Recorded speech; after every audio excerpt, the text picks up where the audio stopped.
This is an AMI podcast. One time, when I was very little, I climbed a tree and ate these green sour apples. My stomach swelled and became hard like a drum. It hurt a lot. Mother said that if I just waited for the apples to ripen, I wouldn't have become sick. So now, whenever I really want something, I try to remember what she said about the apples. This is AMI Audiobook Review, and welcome to the show where we talk all things audiobooks. I'm your host, Ramya Amuddin, here with Nisreen Abdelmajid, and the quote that you heard this week is from, I'd say, a classic, at least for high school students. It's The Kite Runner. It's from the book The Kite Runner by Khalid Hosseini. And Niz, I know in context from different shows around AMI Audio, aka Now with Dave Brown, that you've read/watched The Kite Runner, the movie. And I wanted to now say that I've never read The Kite Runner. I'm going through it right now. Yes. I am reading it, listening to it right now from the Sela Library, and this is one of the quotes that I'm actually not at yet. So I'm very much at the beginning of the book, but it's one of these things that I never had to read in high school, but you just keep hearing about how everyone else has already read it. So I thought, well, let's just go through the archives and start. Now, your impressions of the book and or the movie. Yeah, so I watched it 10 times with the family. That was a big movie for us. Very deep. I cried every single time, but you're going to love it still. It's one of those honest books and something that really makes you think. And I just love those types of books. But for a fact, I was supposed to read it in high school. I read part of it, but then I ended up looking online. This is a bad example. Sparks notes it? Sparks notes it. And it worked. My No. teacher never suspected. But Brutal. I'm such a bad influence right now. But yes, I Sparks notes. Here I am, putting my heart on my sleeve, telling you all that I haven't read the book, and then Nisreen comes out with her confession. Wow. I couldn't. It was, you know what? We had an assignment to do, and there was just no time to read that full book. I don't know how the people did it. Maybe they read it while they were on the toilet. I don't know. But I could not finish it. And I just had no time. I was a busy person in high school, I guess. I was busy hanging out with friends and stuff. Yeah, whatever. Busy not doing Studying her for homework, science. y'all. Yeah, exactly. But yeah, I absolutely love the movie. So you're going to love the book. And I heard the book is 10 times better. I feel like a lot of the time, the majority of the time, books are always better. So yeah, that's my opinion. I'm excited for you though. You know what? Thank you. I'm going to add it to my list because I have a long list, as you guys know, of recommendations. People recommended me a bunch of different audiobooks. So this is another one. And that's the moment I was waiting for since you confessed that you didn't read it. I was like, oh my God, please tell me she's going to at least try the audiobook soon. And all this while our friends from Sela are waiting in the wings for the rest of the show. Oh my goodness. I think they'll have something to say about it. Yes. I'm ashamed. But you know what? Never too late. It's fine. Yeah. Yeah, it's never too late. So let's, speaking of Sela, talk about the featured titles at the very top of the home page. This is from selalibrary.ca, CELA library.ca. So right now on the featured titles, under that heading, we have The Madness of Crowds by Louise Penny, and this is a mysteries and crime story. Taste, My Life Through Food by Stanley Tucci, and we're going to talk a little bit about this. This is food writing, a little bit of a memoir. The Heart Principle by Helen Hone, and this is contemporary romance. Very nice. Maybe some of the stuff leading up to a holiday reading. Oh, that sounds cool. Nisreen, let's talk about what's trending, girl. What did you find? Yeah, so audiobooks.com released this week's hottest releases. As usual, we're going to start with that. So starting off with Wish You Were Here by Jodi Picoult, Leviathan Falls by James Corey, Autopsy by Patricia Cornwell, City of the Dead by Mindy McGinnis. And ranking at number 5 is The Midnight Clock by Jeffrey Deaver. So at the moment, as you guys know, I'm currently reading or listening to The Subtle Art of Not Giving an F, and I am absolutely loving it. It's such a vibe for me. I'm just Mm. going to ask you, what is the best time for you to listen to audiobooks? Because for me, I like to listen to it when I'm doing my night routine, cleanse my face. It's just a calming, soothing time for me. And right when I'm about to get ready for bed, put it on for an hour or so and go with it. What do you think? Definitely. Yeah, it's for audiobook listening, and I guess the more you listen to audiobooks, the more you can kind of tell in what ways you like to listen to what kinds of books. I talk a lot about speeding up my books, and people roll their eyes, whatever. But I think that it all comes with your habits or your lifestyle. So every morning I go on walks with my dog, and that's a lot of audiobook listening time for me because I take familiar routes for the most part. And so there's not a lot of distractions. I already feel like I'm on kind of an autopilot situation. So that's a Mm-hmm. fun time for me to listen to books that I'm really, really into. And it's a way to kick off my morning, right? With a bit of reading. And Yeah. also at bedtime, but usually around bedtime, I like to listen to books that are already familiar to me, AKA Harry Potter, because I can't take in as much new information when I'm trying to relax. Ah, Yeah, so depending on the genre too, of course, but the more comfort feels of relaxation come to me with familiar TV shows or familiar audiobooks. But it's cool though that you're figuring it out. yeah. Yeah. I'm switching over really quickly because I like to listen to music when I'm in the car or something like that, when I'm just vibing. Because, for example, in the car, I cannot sink in. I'm at the moment where I do end up repeating some sentences or something like that. I'm like, wait, what did he say? What happened? Yeah, So I am processing, but at night I feel like it is a good time. It's very quiet. It's kind of my me time for the whole day. So right. I like to think. I like to think at night, and That's instead of awesome. overthinking, and I don't know about you, but I tend to overthink at night and just process what I did. So it's a distraction from all that.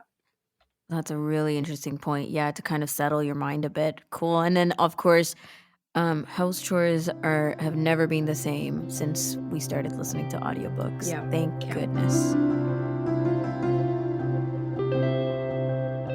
This is AMI Audiobook Review. I'm Ramia Amuddin here with Nisreen Abdel Majid, and we're talking all things audiobooks. We're starting right now by giving some credit where credit is due. We're going to shout out a notable book review for one of the books that we highlighted in the first segment of the show. And today we're talking about what the Guardian newspaper has to say about Taste, My Life Through Food by Stanley Tucci. So it's entitled With a Side Order of Charm and Anecdotes, the actor and gourmand makes our reviewer crave a plate of his zapula. If you want to know what that is, I guess a good Google search. Stanley Tucci, light and moderately ironic, and this is from October 11, 2021. Tucci, as all the world knows by now, likes to eat and drink. The author of 2 cookbooks, he's the presenter of an Emmy Award winning series in which he travels around Italy, flirting madly with women who make calzone, and in lockdown became a sensation when his wife filmed him making a migroni. His memoir, however, takes his passion to a whole nother level. In one way, there's not much to it. Some fairly standard childhood memories, half funny anecdote about the time Meryl Streep orders an indulette, a stinky sausage made from chitterlings in a French bistro.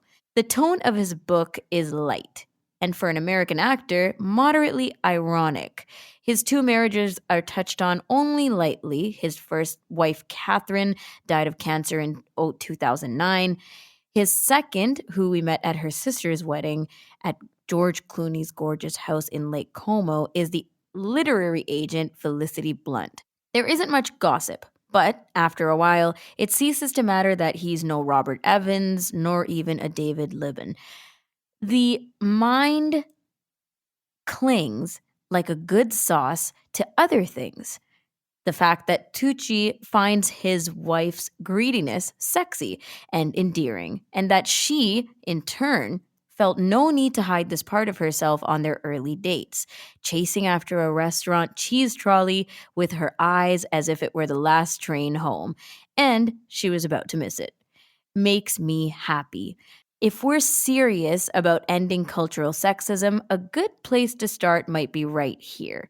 The world needs more men like this, the kind of bloke and a Hollywood star, to boot, who could not be more delighted when a woman asks for seconds, who cooks for a girl like he really means it.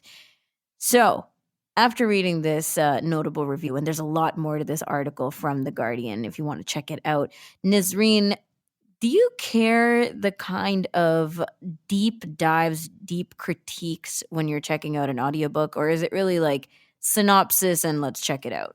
It's just synopsis. I do look at the reviews sometimes, how many stars, for example, on audiobooks.com, that gets my attention, but it's more about the synopsis for me. That's what gets me grabbing onto the book. But yeah, don't really pay attention to the critiques.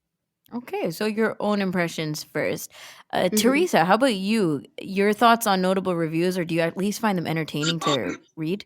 I really enjoyed the one you just read. I'm actually almost finished that book.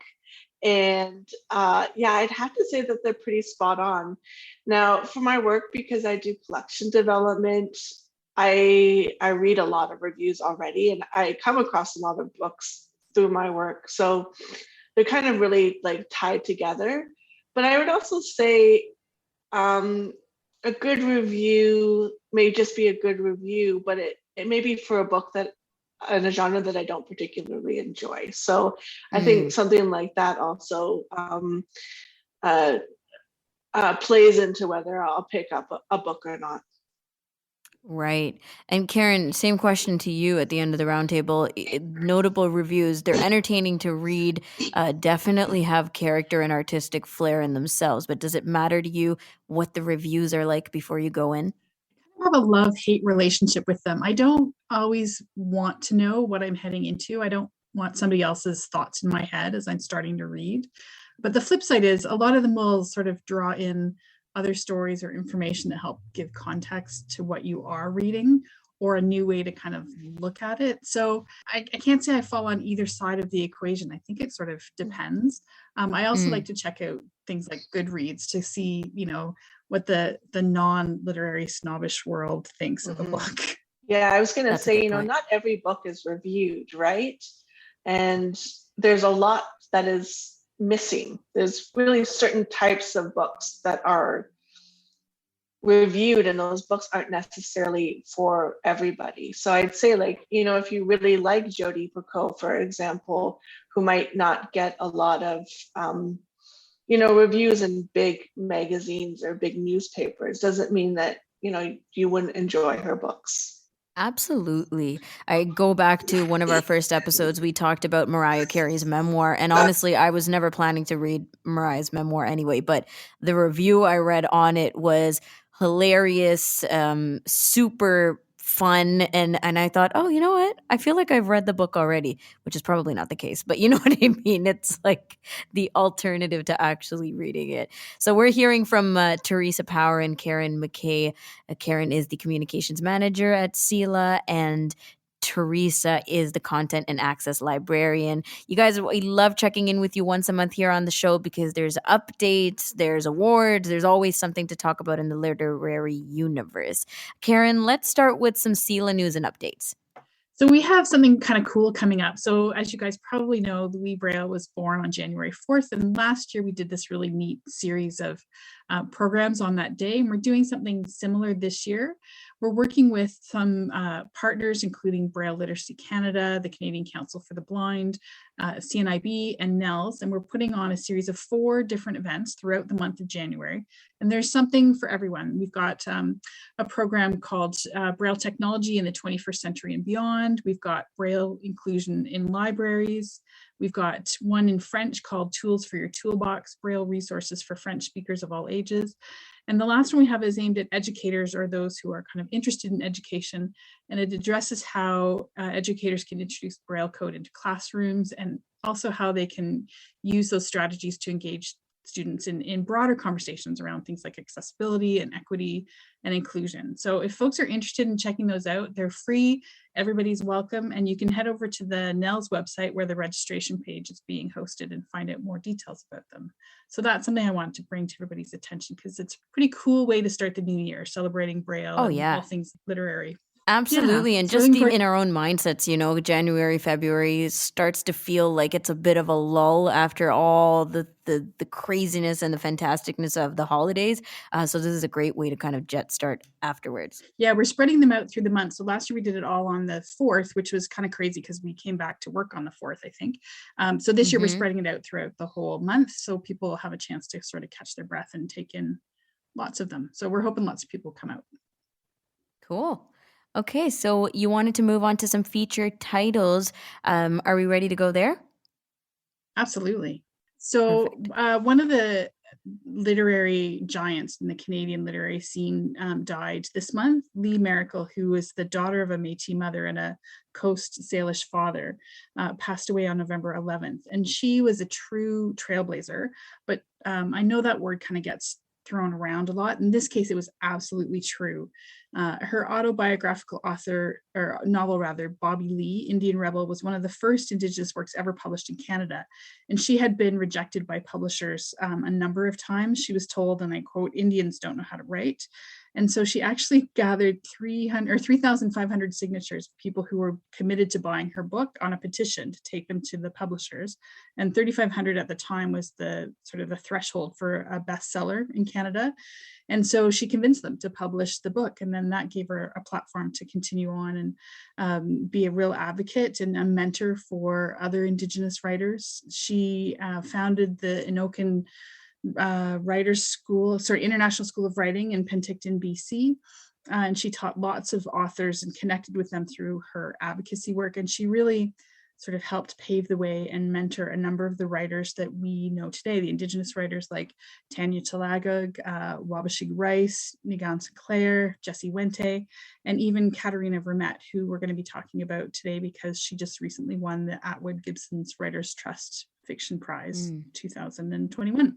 So part of the reasons that Indigenous authors have the platforms and the recognitions they do today is because of all the work that Miracle did. And for that, I think we should be super grateful. That is incredible information. And I'm glad that we're honoring, celebrating, recognizing, all these different facets of how she played a role in what we know today. And like you said, some of the authors, the titles that we're aware of now came from the incredible work being done by people like Miracle. So thank you so much. Theresa, speaking of these awards and winners, can we talk about the Writers' Trust Fiction and Nonfiction Awards? Karen mentioned won the Atwood Gibson Writers' Trust Fiction Prize for her book called Strangers, and the winner was actually announced earlier this month. The Strangers follows 4 women, and they're all from the same family, and they actually appeared as mostly secondary characters in her previous novel, The Break, which I highly recommend. If you haven't read yet, please go and get it and read it. The narrative is told in alternating chapters between each of these women, except for the very last chapter, which is a bit of an epilogue to the story as a whole. Themes of multi-generational trauma, racism, misogyny, colonialism, and abuse really form the crux of this remarkable story. And I also wanted to talk about Thompson Highway. He won the Hillary Weston Writers' Trust Prize for nonfiction for his memoir called Permanent Astonishment. And Permanent Astonishment chronicles his life from his very exciting, he was born two weeks early, actually, in a snowbank, in a blizzard, at the side of the road, which is just an incredible way to enter this world. And it really goes from that beginning to his many years at residential school. And he really credits residential school for teaching him English and giving him the skills that have made him successful today, though he does acknowledge the abuse that also occurred there. And one of the wonderful things about Permanent Astonishment is Highway's ability to see joy in hardship and beauty in darkness. And I think that's perhaps why this book is called Permanent Astonishment, is that even in the worst scenarios and the hardest of times, you can see a bit of happiness and wonder and joy in life. Wow. That's incredible. I mean, the two authors that you mentioned and the books that you're highlighting, do you feel that to me, it feels this way, but to you, does it feel like it is very worthy because of the times and the kinds of things that we're trying to recognize and give light to and put voice to in this year, these couple of years? Yeah, absolutely. I think that they're poignant reads, not just because of the time that we're in and the recognition that we want to give to Indigenous people and to the horrors of residential school. But, I also think that there are themes here that really can resonate to many people. Struggles of women, for example, of families.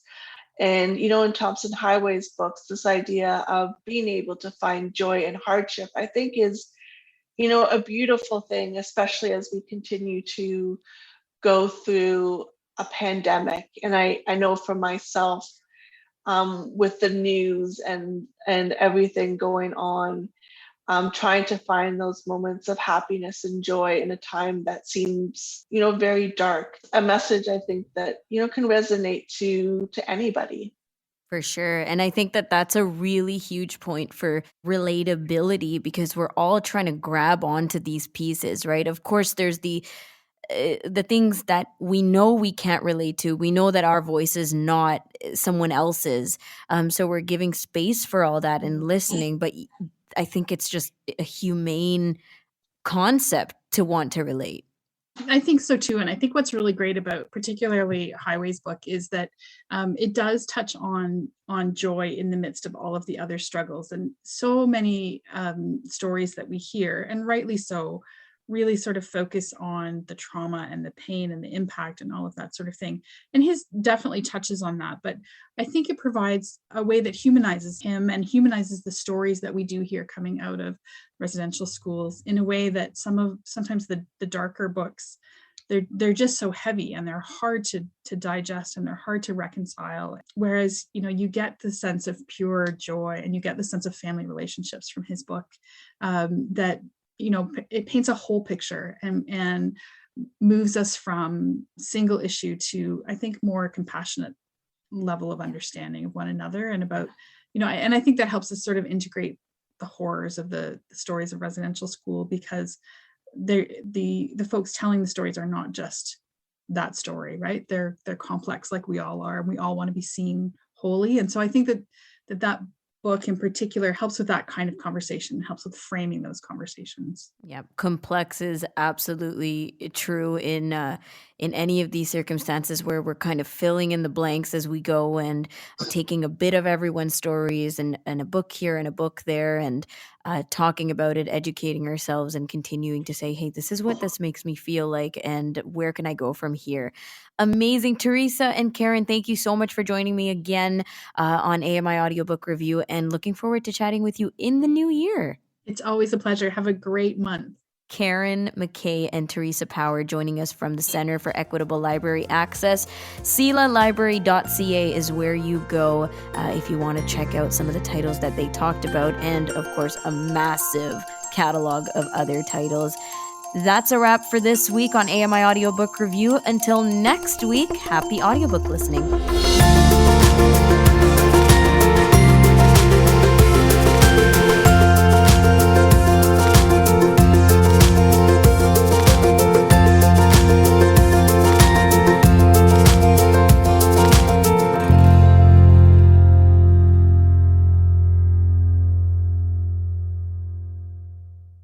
This was an AMI podcast. For more accessible media, visit ami.ca.